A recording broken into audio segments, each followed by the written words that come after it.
What's up guys, D628 here. Welcome to a new episode of an auction car. We got a new one, but this one's not a flip. This one is gonna be for my parents. We got a 2014 Ford Escape Titanium all-wheel drive with 108,000 miles. What's wrong with the car? After all the fees that IAA has, Insurance Auto Auctions, I got it for $3,200. That's a steal for this car, but what's wrong with it? Cosmetically, genuinely, the only thing that's wrong with it is this. So we got this little crack here.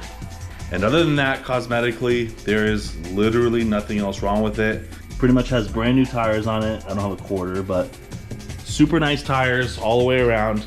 Super nice interior. Again, it's a titanium edition, so it's pretty much the top model that Ford makes. It's just dirty and needs a cleaning, but roof lining, that's literally the only issue right there. And leather seats, heating, everything works. But for $3,200, that's such a steal. Or is it?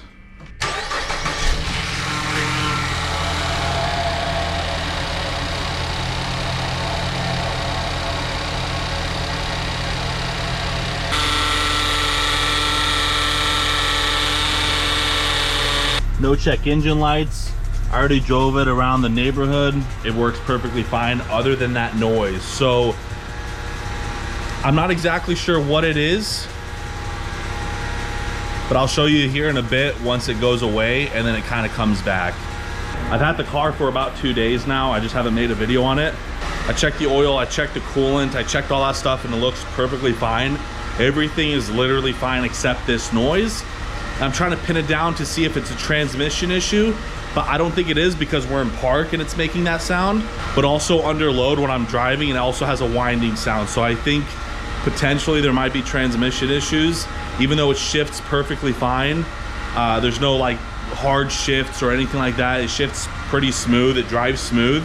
It just makes that weird noise. So other than that, it's fine. But that other than that part can be pretty major. So I don't exactly know what's going on, but this is going to be a journey of figuring out what is wrong with the Escape. These don't have the best transmissions from the research I've done, and to do a transmission oil check slash change, you have to lift it up, level it out, but take out the tire, level it out, and there's a little screw that you take out and it kind of drips there. Horrible design, but it's what it is. I bought oil filter, automatic transmission fluid, and oil, because if the oil is bad on the transmission, if it's like burnt out, if it's never been changed or anything, I could see it having issues with like grinding issues if it's just burnt out oil, which this car is kind of known to do that. So that's the best case scenario, but with how the Sonic went, I don't think that's gonna be the issue. I think it's gonna be a lot more issues. So it's still a good purchase if there is more major issues, because as this car you could sell for about $8,000, $7,500, $7,000 for like a quick sale. So for $3,200, not a bad way to get into a vehicle, especially it being an all-wheel drive titanium model with so low miles, only 108. That is the next auction car, but it isn't a flip. That right there is a transmission oil plug.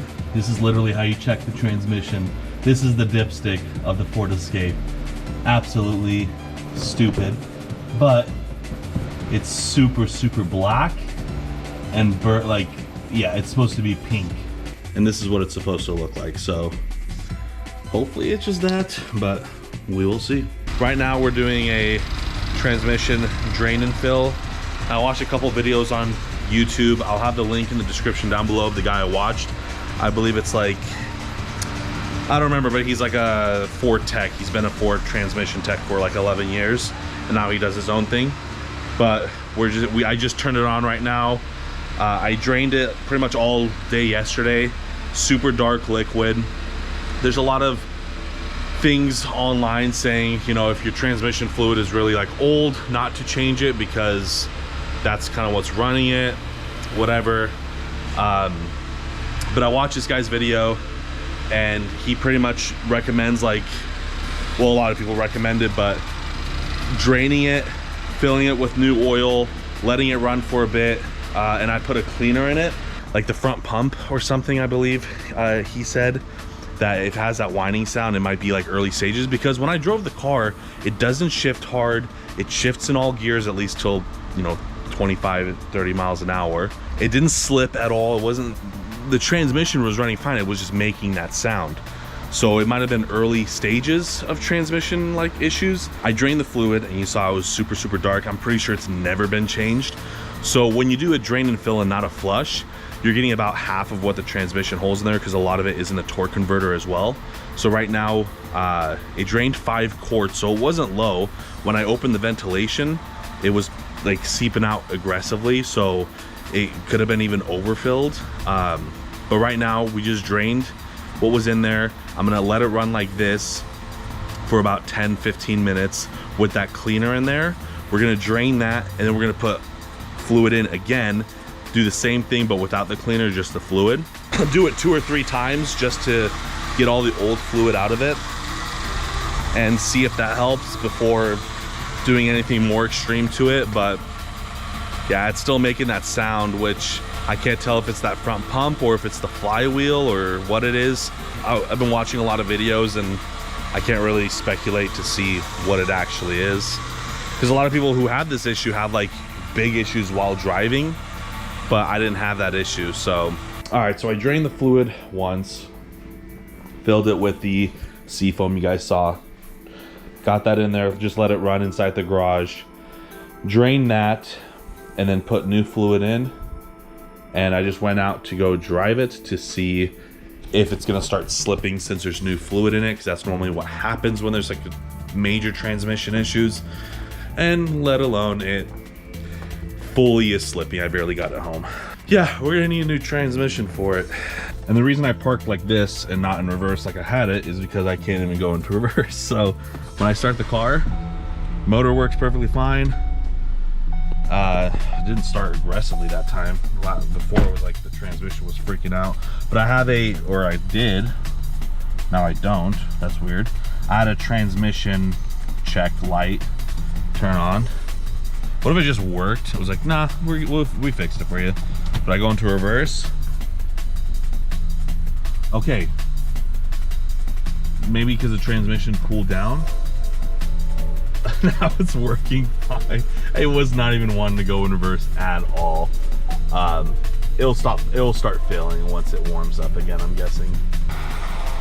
But it was not even wanting to go in reverse. So while it's still wanting to go in reverse, let's see if I can make it survive. I'm gonna try to get into here reverse, because I don't want it to be parked forwards like that. I don't like that. That's weird. See, it might be just getting overheated. But again, most likely that pump is still having severe issues just because it has that whine. And from all the research I saw, that seems to be the problem. But yeah, when I was driving, it was not wanting to go. It was slipping like crazy. And it still has that whine aggressively, but it's moving, which is good because now I can actually park it how I wanted it to. Oh, it's starting to slip. So now I'm in reverse. And now it won't move, so now we're in neutral. Dang it! Alright, I'm just gonna go into drive and hopefully make it to the driveway.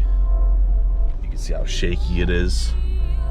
Yeah, it's already slipping. I might just let it cool fully. Yeah, I see it just accelerating abruptly. Honestly, I might just park it in the driveway. Oh yeah, it's stuttering, okay.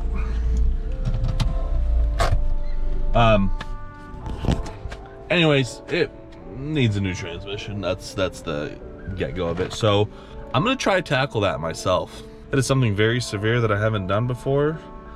So yeah, because the car itself is really nice. It's in really good condition. The engine is perfectly fine. It's just a transmission. And with so little miles, I think this would be a great car if we, you know, replace the transmission. That is that. The Ford Escape with the 6F35 transmission. We are having those issues.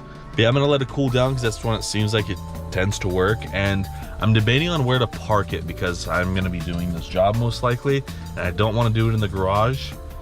But then we have that boat over there, and then we live in an HOA, so I can't keep the gate open because the HOA sucks my ass. So I don't know where I'm gonna exactly do it. Obviously I can't do it here because the driveway is not straight at all.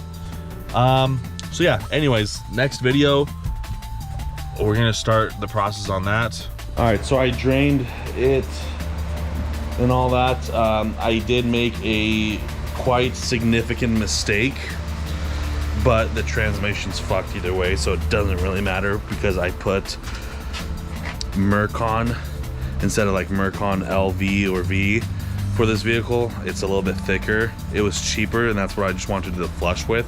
It is a big issue, but it doesn't really matter because I was going through the drain right now, and there's just a lot of metallic bits. And I just use a stud finder to kind of go through it all, and there seems to be metal coming to it. That was pretty much clean before I started doing all this, so there shouldn't have been any metal fragments in there. There would be no reason for there to be other than this. That's the only thing that's been drained in there since. Transmission is gone. I drove it again, and yeah, it felt even like worse. I was like stuck right there. I was trying to push in, and then finally let me kind of go forward, and I just rushed her in here. I might be doing that. I most likely will be doing that. I was not planning on that, but then I kind of was because I knew this was too good to be true. So, but yeah, I'm not mechanically inclined. If you guys want to follow this process, I'm not even mentally inclined. I'm pretty, as you can tell, unintelligent. 2014 Ford Escape 6F35 transmission rebuild upcoming. So thank you guys for joining me on this one. If you guys liked it, hit the like button down below. If you want to see this car potentially run again, like successfully, hit the subscribe button down below. And yeah, you guys have a wonderful and beautiful day. D628's out.